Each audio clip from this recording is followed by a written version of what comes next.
If you bought a luxury property in prime central London 10 years ago, you probably assumed you were parking your money in a totally safe haven. Right. Yeah, you would definitely think so. But the reality is significantly harsher. According to the latest data we have from Knight Frank and Property Industry Eye, prices in the capital's golden postcodes haven't just stagnated. They've actually fallen by 20% over the last decade. It's a brutal statistic for owners, for sure. Yeah.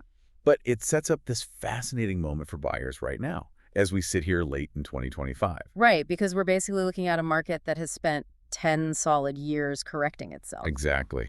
So the mission for this deep dive is to figure out if we finally hit the bottom and why the smart money seems to be rushing back into the city center just as the suburbs are starting to cool off. Yeah, that shift is really clearly visible in the activity logs. I mean, we're seeing a stark divergence between prime central London, so at places like Chelsea, Mayfair, Knightsbridge, Right. and prime outer London like Wandsworth or Wimbledon. Yeah.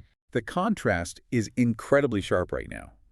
In the 3 months leading up to August 2025, the number of offers made on homes in the center was actually up 9% against the 5-year average. Wow. Yeah. Meanwhile, offers in those outer prime areas dropped by 6%. So the whole race for space that defined the last few years has effectively reversed.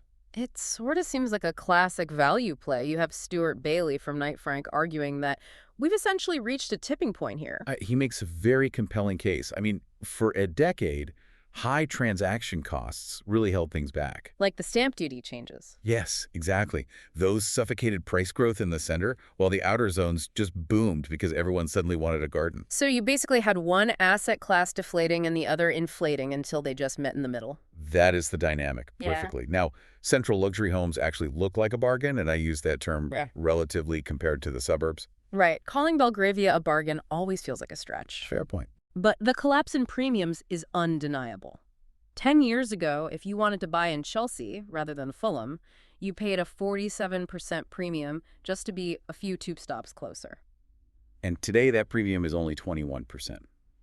That is where the structural shift is most visible. The financial gap between prime and suburban prime is closing everywhere you look. Yeah, Bayswater versus Islington is another great example. That gap used to be 34%, and now it's down to 22%.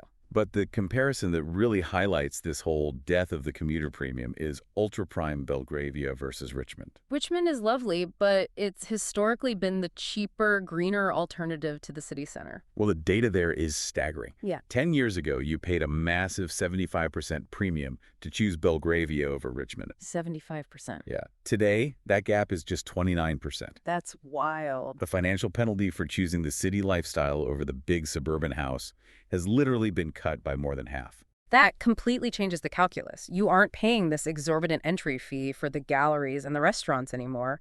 But we do need to be realistic here. Always. Just because offers are up doesn't mean prices are about to skyrocket back to 2014 levels. No, definitely not. This isn't a frenzy, it's a realignment. The market is still facing significant headwinds right now. Right. You still have higher stamp duty, and the report notes a much more hostile landscape for wealthy foreign investors. Plus, there's looming uncertainty about new property taxes in the upcoming budget. So even with demand rising, sellers can't just hike prices arbitrarily. No, the forecast isn't for explosive growth.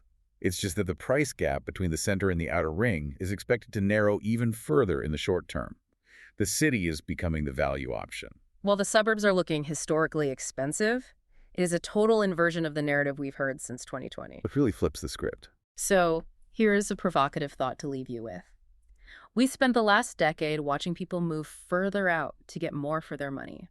If that price gap continues to shrink to almost nothing, do you still choose the garden if the townhouse costs the same? That is the exact question buyers are finally having to answer. Thanks for joining us for this deep dive. We'll catch you next time.